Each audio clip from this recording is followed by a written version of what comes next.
I'm actually saw your work. It's been a while. Yeah. First I worked for free for a while just to get a portfolio. สวัสดีครับร็อกเฮาส์นะครับก็ยินดีต้อนรับสู่พอดแคสต์เล็กๆเนอะจริงๆอยากทำพอดแคสต์มาสักพักแล้วสัมภาษณ์คนที่มีแพชชั่นต่างกันนะครับเอาไอเดียเนี่ยแล้วก็ความคิดมาแชร์กันให้กับคนที่อยากเป็นวิดีโอกราฟเฟอร์เป็นช่างภาพเป็นอะไรก็แล้วแต่นะครับผมที่มีแรงบันดาลใจให้กับคนอื่นนะครับผมก็บอกไว้ก่อนเลยว่าพอดแคสต์แรกของผมเนี่ยเป็นเหมือนอินเทอร์วิวสั้นๆกับเพื่อนที่ผมตามอยู่ใน YouTube ตามอยู่ใน Instagram เนี่ยมาหลายปีแล้วนะครับผมก็เวอร์ชันนี้จะเป็นพอดแคสต์ภาษาอังกฤษนะครับผมก็ Mic Visual ครับCut. Cut.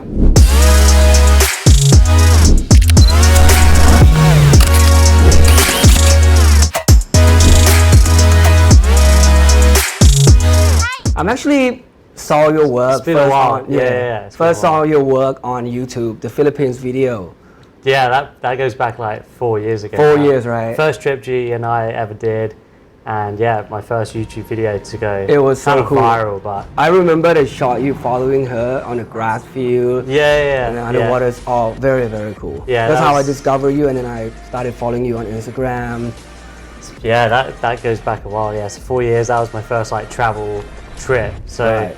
I like basically quit university, and I was like, I want to go on a trip, and the Philippines was the first one. So back then you were, how old were you?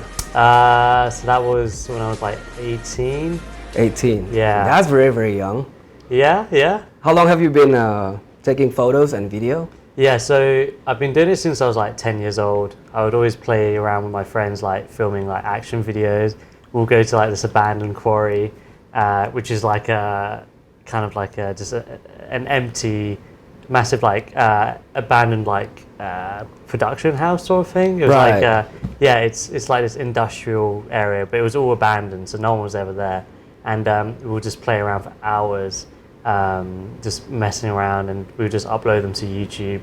But no one else at our school knew, it was just us. Mm-hmm. So it was kind of like just 10 of us, and we just did it every weekend, and it just kind of progressed from there. I just did like weddings.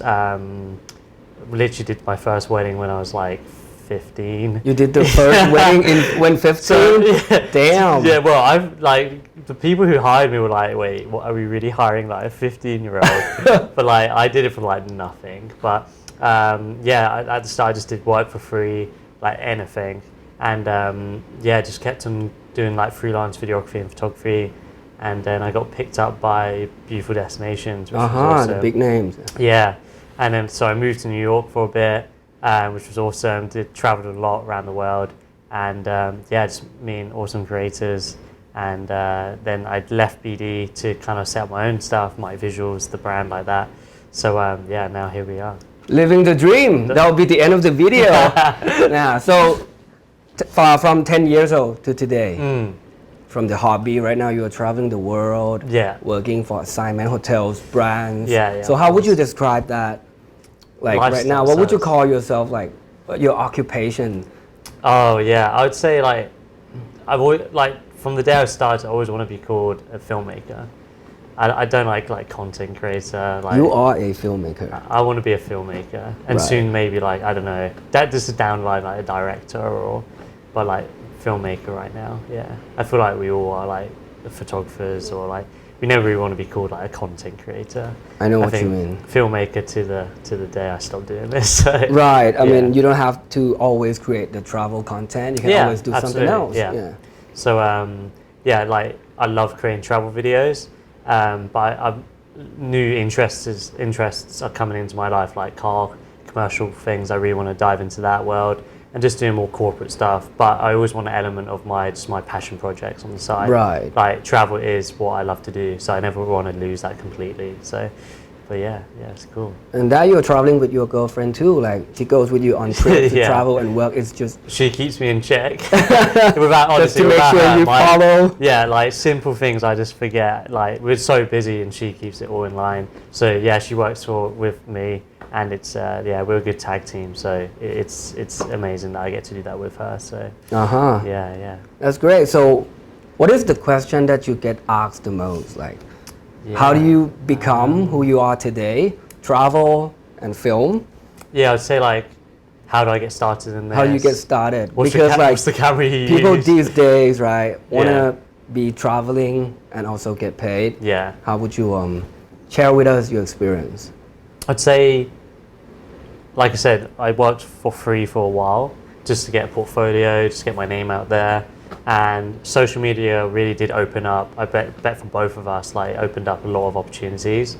Like a lot of eyes are watching you on there. So companies see that as like a good return of investment when they send you on a trip. Like a lot of people are seeing the content you produce for them. So, but I think one, social media is a really good platform to do. I know it's quite saturated now, but Right. I'd say just find your niche and you just got to be original. Like it is really saturated, but I think if you're original and you're consistent with what you upload, you'll do great.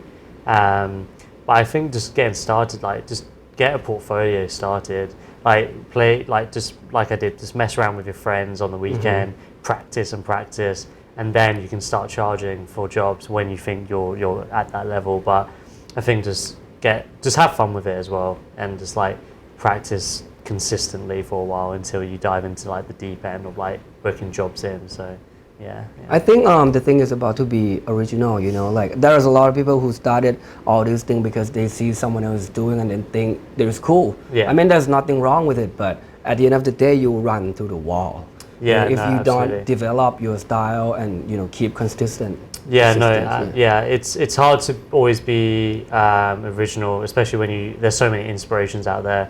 Especially for myself, like this, I'm inspired by so many people like yourself. Like, Thank you. Same here. So many people have amazing work. So sometimes when I do go on a trip, I kind of don't look at anyone's work before I go on it, just so I see the trip in my own eyes. So I don't kind of kind of derail from my own vision and just think, oh, this guy did it. Oh, I think I should do that. But no, I try and stick to what my kind of eye saying, and then I just go with what You want it to my be heart's all saying, by yeah. yourself, your experience, Exactly, right?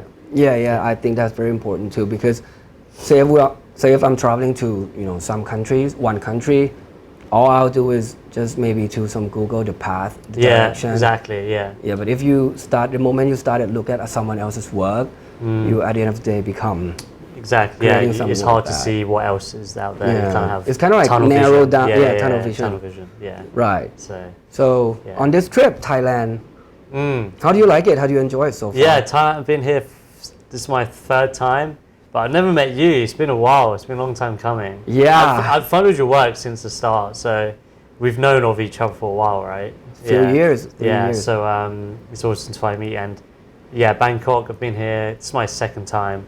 So no, it's awesome. It's great. So it's the hustle and bustle of the city is great, and it's so vibrant and lively, and it's fun to shoot. So yeah, Cool. it's cool. It's a hot country like this. Traffic's crazy. Yeah, How do you the heat prepare? is- How do you prepare? How the do you work? cope with the heat? Carrying the Dude, bag. I have like yeah, doing like nice jacket, by the I way. know. Well, the mic. Okay. The mic. This is because of the mic.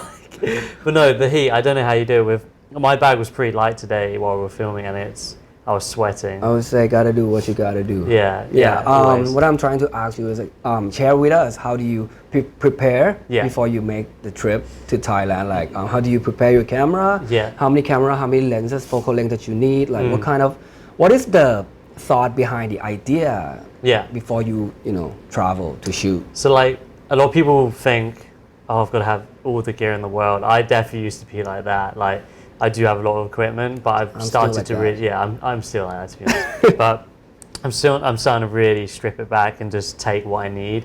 So like I try and just take 2 lenses, 1 body, maybe 2 bodies just for a time lapse, but especially the drone. But it really just depends on where I'm going. So for Bangkok, I know that I'm going to be in a hotel, so I can have this as a base. I don't have to always be carrying my equipment. But I probably overpacked on this trip, to be honest. But normally I would just... We always overpack. Always overpack. My bag is heavier than my check-in bag. Yeah. It's ridiculous. But it's, it's basically I just depend on what I'm going to be doing. So if I'm hiking, then I'll strip back the equipment a little bit because I don't want 20 kg on my bag constantly. That's a bad idea. That's a bad idea. And yeah, it honestly just depends on the trip, like what I'm doing. Like Bangkok's pretty chilled, but then I'm going to South Africa afterwards where I'll be doing a little bit of hiking. So I'll probably just keep some of my camera kit in my suitcase instead of just carrying it on my back constantly. But yeah, it's, to be honest, most of the time I'm always overpacking, like we all are probably. But yeah, just use the kit. You don't have to get every single lens in the world. You don't have to get every camera in the world. Just kind of use what you have and work around it. If you have just a 24mm, just I've gone on one trip where I've just taken that one lens and I made it work because it makes you, it challenges you and it makes you a lot more like you know what you only have and then exactly, it puts yeah, you in focus. You can get a lot more than you think with just one lens. So Right. yeah, that's what I'd recommend. I always pack a lot, like Yeah. overpack and bring 5-6 cameras with my friend Yap, right? But then at the end of the day, for me, it's all about storyboard. How do you break down your shot? You get what you need, Yeah. and then other than that, it's just running, gunning opportunity, Yeah. like chances, circumstances. Yeah, a lot of my jobs I'd say are quite run and gun. I plan it before, just a couple of days before, and then we just go for it. But I think this year I've been focusing more like storyline, and it's something I definitely do want to develop on too. Yeah. Yeah. So you don't overshoot. You don't want to come back home with a bunch of files that you have to go through before you put it into edit. Yeah. Yeah. Yeah. And yeah, file management as well. Like day 1, day 2, day 3. It's crazy, and then you Do have do like that file management? camera 1, camera 2, drone, time lapse, everything, So many things, everything. Yeah. Like on average, like 500 gig. Well, that's quite small for a job, but like, yeah, between 500 gig and a terabyte on each job is crazy. It's crazy. Yeah. How would you recommend, let's say, the beginner Yeah. who wants to become content creator Yeah. or videographer, say travel jobs? How would you recommend them to get a camera? Like if this is the first camera that they're going to get? Yeah, I'd say like my first camera. I don't know about what your first camera was, but mine was literally like £200, which is like $300 or something. And yeah, it was pretty crap, to be honest. It wasn't good. But learn the basics first, and as soon as you think it's restricting you on what you want, then upgrade. Not like a huge jump, but especially in this day and age, cameras are so good for what you can get. Like an iPhone, for example, you Yeah. can shoot 4K. It's crazy. But like start off, get a cheap camera, and then just upgrade. But consciously knowing that technology is always changing for the better. So you're probably going to get a camera the next year, which is far better what your first camera was, but for like really like far cheaper. So they're always like going down in price. So. But then another side is future-proof yourself, like that Blackmagic Pocket. camera. Yeah. That's going to future-proof yourself, so it's worth the investment if you definitely see yourself doing this in the long term.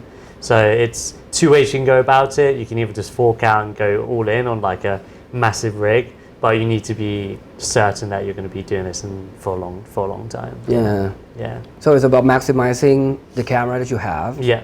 And then keep develop Yeah. styles. Yeah, absolutely. Right. If I ask you your next camera, what would it be? What are the factors? What are the Yeah, factors for the next camera that you are gonna get? Like, what is the first most important thing? What does this camera true. needs well, to as have? we were saying, the Blackmagic for 6K now pocket cinema camera. I think I'm leaning towards that. Like I use the 1DX Mark II, which is an incredible powerhouse.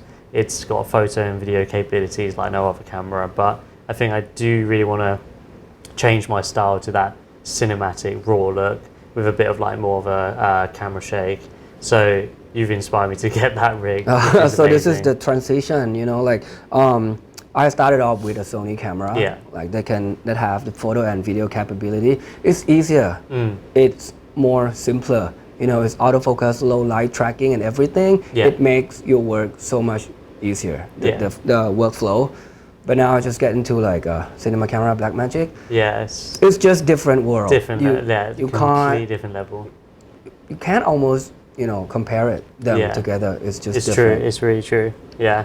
It's definitely like a lane I want to go into, like more of a cinematic route, and it definitely opens a lot more doors for you. So I definitely want to dive into that world. Right. Yeah. The idea is the kind of flavor of the imagery that you want to get. It doesn't have to be an expensive camera. It's the look that you can get from other different cameras. It's true. Right? Yeah. And I definitely want to go into that more like kind of commercial film look. Right. Not commercial, just like when you look at the footage from that, it looks like a film.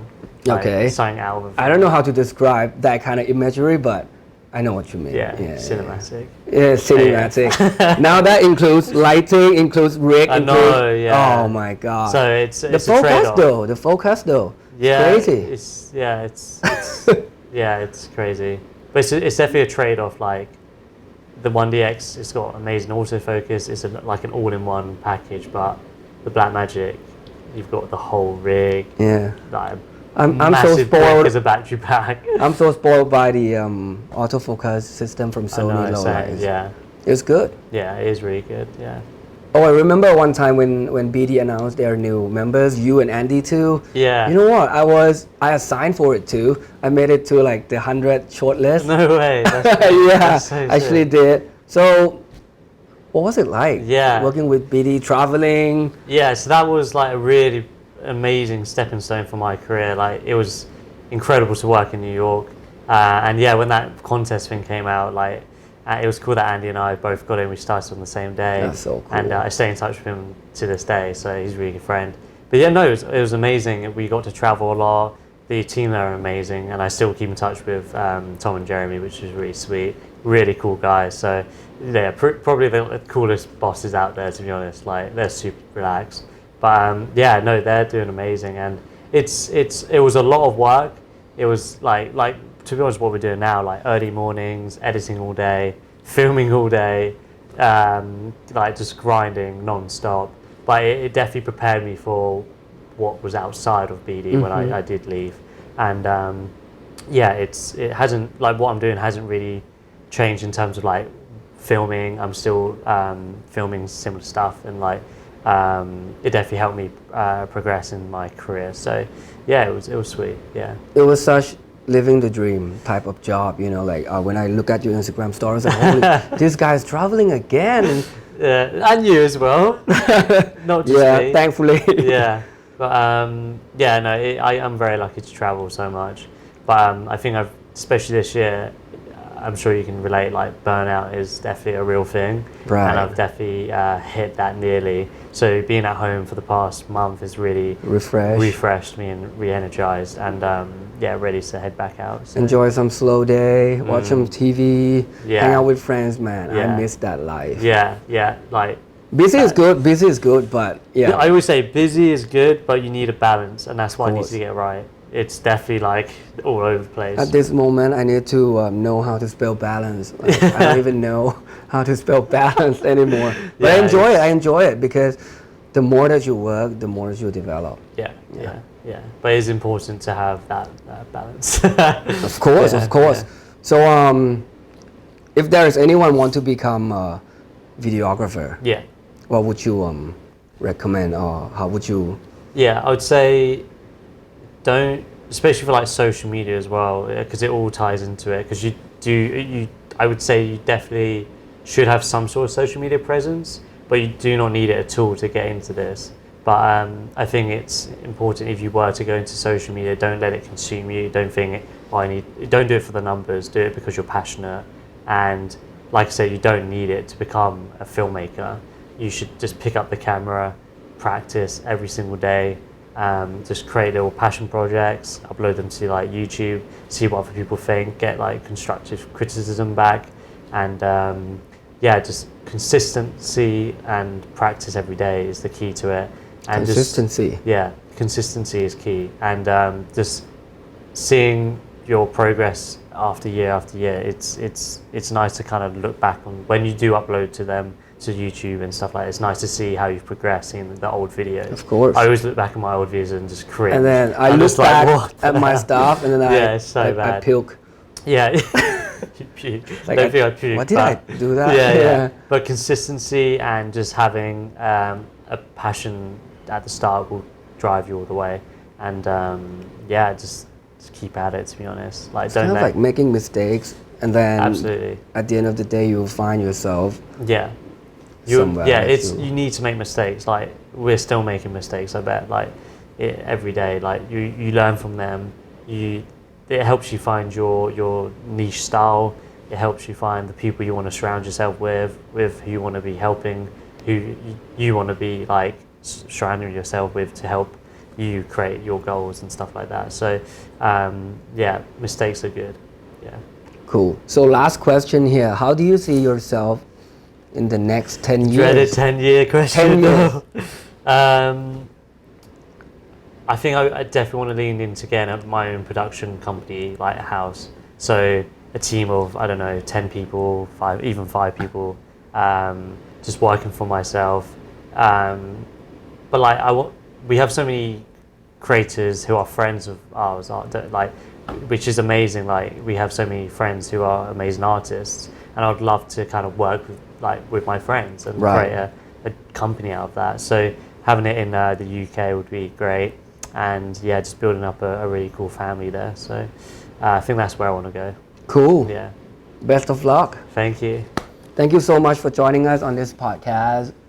It's very small. Thank you for and having short me. one. Yeah, no, it's just chilled. I like Thanks, it. man. I hope It's my you first enjoyed one. Bangkok so I've never done far. anything like this. So This is my first one too. Oh right. Yeah, you're my first guest.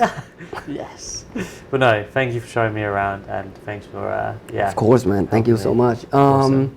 Looking forward to see your next work on YouTube and Instagram. I'll link it down below. Yeah, and we'll be traveling soon together. 2020 is It's still secret. It's still secret. Yeah, it is happening. Maybe something happens towards the end of the year. Yeah, no, absolutely. I'm down. I'm down. โอเค ขอบคุณมากนะครับผมก็เป็นพอดแคสต์เล็กๆพอดแคสต์แรกกับ Mike Visual นะครับผมเป็นเพื่อนๆที่ตามงานกันมาตั้งแต่ใน YouTube ตั้งแต่สมัยที่เขาทำวิดีโอ 3-4 ปีที่แล้วนะครับผมแล้วก็มีโอกาสร่วมงานกับ Beautiful Destination ด้วยแล้วก็เดินทางทั่วโลกตอนนี้เป็นทำโปรเจกต์ท่องเที่ยวของตัวเองเดินทางกับแฟนของเขานะครับก็เขาบอกว่าไม่ต้องหาอุปกรณ์ที่ดีที่สุดหรอกเราแค่ฝึกจากอุปกรณ์ที่เรามีอยู่เนี่ยแหละนะครับผมค่อยๆหาสไตล์ของเราไปเรื่อยๆทำข้อผิดพลาดไปเรื่อยแต่ว่าสิ่งสำคัญของโลกโซเชียลมีเดียตอนนี้คือคุณต้องสม่ำเสมอนะครับผมแล้วก็ใช้สไตล์ของตัวเองนะครับผมก็เราพบกันในวิดีโอถัดไปนะครับเราพบกันครับ Peace